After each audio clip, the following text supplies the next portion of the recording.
Concrete box o batong hugis kahon. Isa na namang lehitimong palatandaan ang ating bigyang assessment at kasagutan, at ito ay may kinalaman sa isang batong hugis kahon o mas kilala sa tawag na concrete box. Ang kagandahan sa nasabing concrete box, ito ay nakalubog sa tubig, at maaaring ito ay ginamit ng mga Japanese Imperial Army bilang isang hidden trail marker or surface trail marker.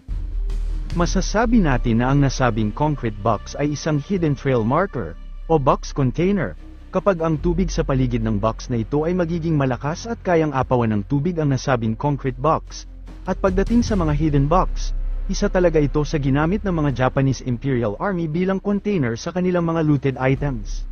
Subalit maaari rin na ang concrete box na ito ay isang legitimate surface trail marker lang, na nagbibigay kahulugan at directions, na nagpapahiwatig sa tamang lugar na pinagbaunan ng mga mahahalagang bagay.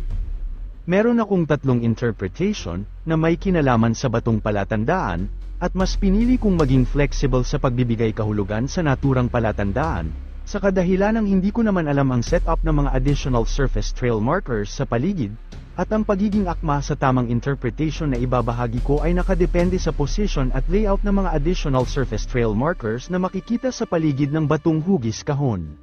Kaya ang maipapayo ko sa iyo ka-hunter, mas maiging mag-explore ka sa paligid ng batong ito, at hagilapin mo ang mga additional surface trail markers na makikita mo sa paligid, dahil ito ang magiging susi at gabay, kung ano ang akmang kahulugan sa batong hugis kahon na nakita mo sa area na ito.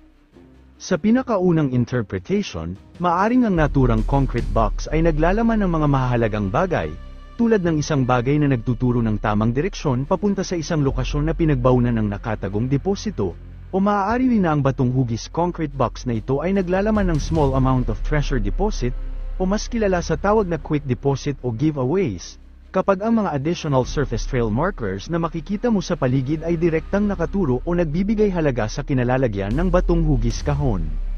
Sa pangalawang interpretasyon, maaaring ang nasabing concrete box ay isang ko or kuchi marker, na nagpapahiwatig sa kahulugan na mouth or opening, at maaaring ito ay nagbibigay halaga sa isang nakatagong pasukan o entrance, at dahil ang naturang concrete box ay nakalubog sa tubig, maaaring ito ay may akmang kahulugan, na underwater hidden entrance, at ito ay nagpapahiwatig sa isang hidden entrance ng isang cave or tunnel, na matatagpuan sa area na ito, ngunit ito ay nakalubog sa tubig. Sa ikatlong interpretation, maaaring ang naturang concrete box ay isang directional marker, na nagtuturo sa tamang direksyon na dapat mong i-explore, papunta sa lokasyon na pinagbaunan ng mga nakatagong deposito. Kung susuriin nating mabuti ang apat na side o corner ng concrete box na ito, mapapansin natin na ang side o corner na makikita natin sa bandang harapan, ay mas matuwid ang pagkakahiwa, kumpara sa tatlong side o corner nito.